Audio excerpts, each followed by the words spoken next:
Hello students. हमने पिछले lecture में सर्कुलेशन के अंदर पैरामीशियम और ल्यूबिलिना का सर्कुलेटरी सिस्टम के बारे में पढ़ा। अब हम नेक्स्ट लेते हैं सर्कुलेशन थ्रू डिफ्यूजन, विसरण द्वारा। ठीक है।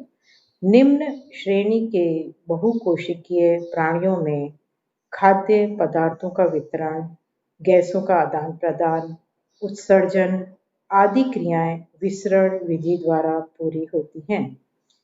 इसके कुछ उदाहरण का हम निम्न प्रारूपी प्राणियों के रूप में अध्ययन करेंगे। इसमें हम सबसे पहले लेते हैं साइकल।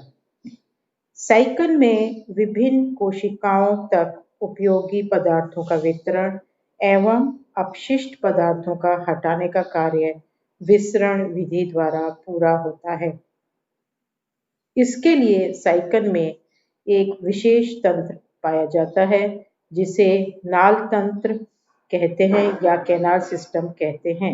इस नाल तंत्र में जल परिसंचरित होता है। साइकल का नाल तंत्र निम्नलिखित संरचनाओं से मिलकर बना होता है। साइकल का पूरा शरीर छिद्र युक्त होता है। इसकी बाहरी सतह पर असंख्य छोटे छोटे छिद्र पाए जाते हैं जिन्हें ऑस्टिया कहते हैं।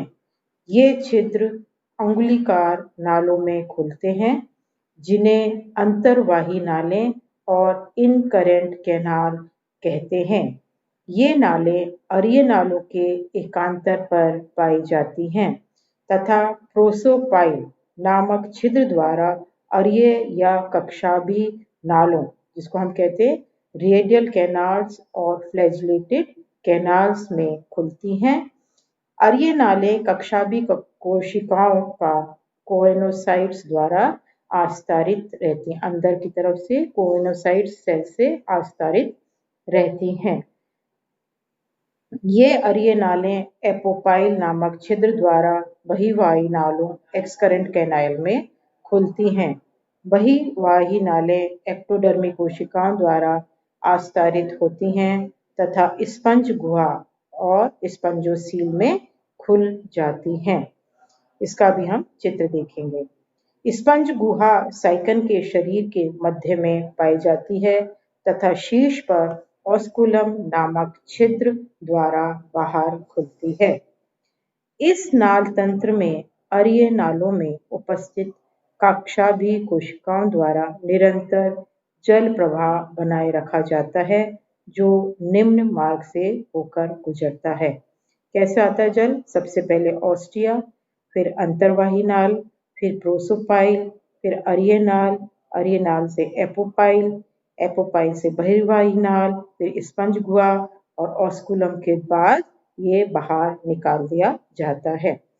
जब यह जल शरीर में परिसंचरित होता है, इस रूट से जब ये घूमता है या परिसंचरित होता है तो कोशिकाओं तक खाद्य पदार्थ व ऑक्सीजन पहुंचाता है तथा बदले में वहां से कार्बन डाइऑक्साइड व उत्सर्जी पदार्थ ग्रहण करता है। ये उत्सर्जी पदार्थ व कार्बन डाइऑक्साइड बाहर जाने वाले जल के साथ साथ शरीर से बाहर निकाल दिए जाते हैं। इन पदार्थों का आदान प्रदान विसरण विधि द्वारा होता है, थ्रू डिफ्यूजन। अब हम देखते हैं नेक्स्ट ओबिलिया। ओबिलिया में श्वसन, उत्सर्जन आदि विसरण विधि द्वारा होता है। ओबिलिया में इसके लिए कोई अलग से परिसंचरण तंत्र नहीं पाया जाता है। ओबिलिया एक द्विस्तरीय और डिप्लोब्लास्टिक जलीय प्राणी है। ओबिलिया के शरीर में एक गुहा पाई जाती है जिसे हम सिलेंट्रॉन कहते हैं। इसकी बाहरी सतह एक्टोडर्म की कोशिकाएं तो निरंतर जल के संपर्क में रहती हैं एवं भीतरी स्तर एंडोडर्म की कोशिकाओं के लिए सिलेंट्रॉन में जल का परिसंचरण होता है। ओबिलिया में सिलेंट्रॉन केवल मुख द्वार द्वारा ही बाहर खुलती है, अतः जल मुख से प्रवेश कर मुख से ही बाहर निकलता है। इस जल परिसंचरण द्वारा ओबिलिया में श्वसन, उत्सर्जन आदि क्रियाएं संपन्न होती हैं। परिसंचरित होने वाले जल में घुलित ऑक्सीजन भीतरी स्तर की कोशिकाएं ग्रहण कर लेती हैं तथा कार्बन डाइऑक्साइड व अन्य उत्सर्जी पदार्थ बाहर जाने वाले जल में मुक्त कर देती हैं।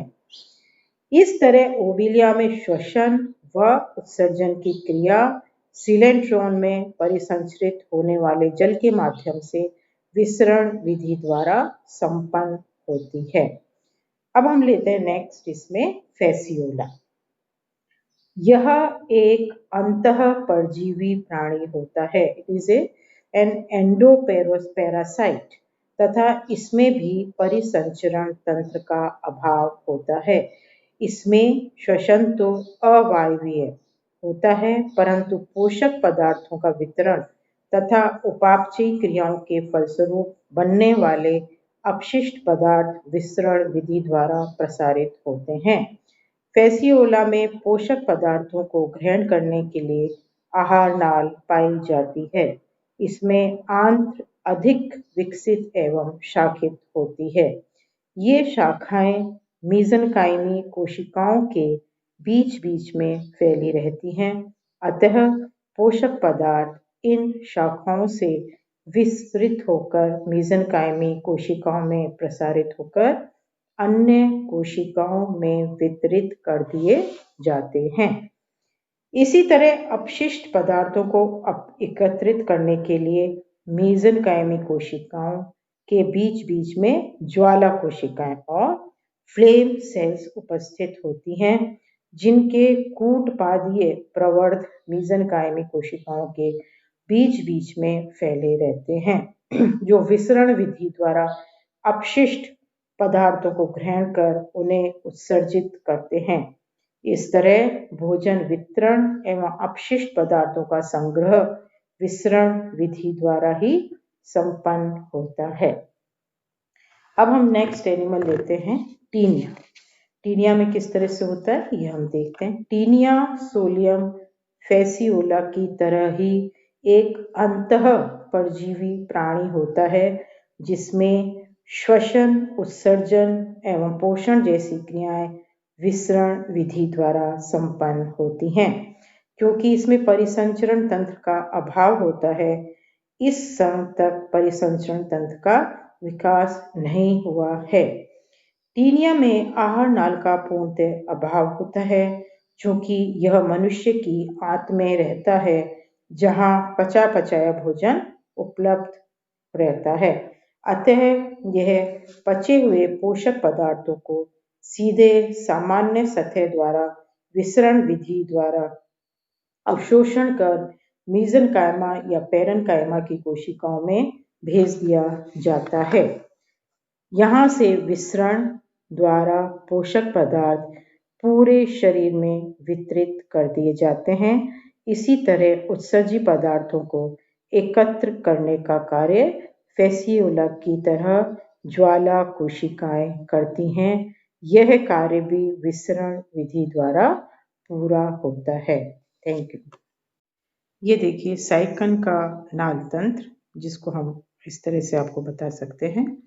ये बाहर की तरफ ये यहाँ पे ये छोटे छोटे ऑस्टिया ये छिद्र पाए जाते हैं जिससे पानी अंदर आता है। किसके अंदर आता है? This is called incurrent canal. अब इनकरेंट कैनाल से ये आता है रेडियंट कैनाल में थ्रू प्रोसोपाइल। ये प्रोसोपाइल बीच में जो है इन दोनों को जोड़, दिस इज रेडियंट कैनाल। ये अंदर की तरफ ये रेडियंट कैनाल किस में खुल रही है? स्पंजोसील में। ये देखो ये स्पंजोसील इसके अंदर खुलती है और स्पंजोसील से यह ऑस्कुलम के द्वारा बाहर पानी निकाल दिया जाता है। तो this is the path of the water circulation in the cyclone. ऐसे ऐसे इधर अंदर और फिर यहाँ से बाहर।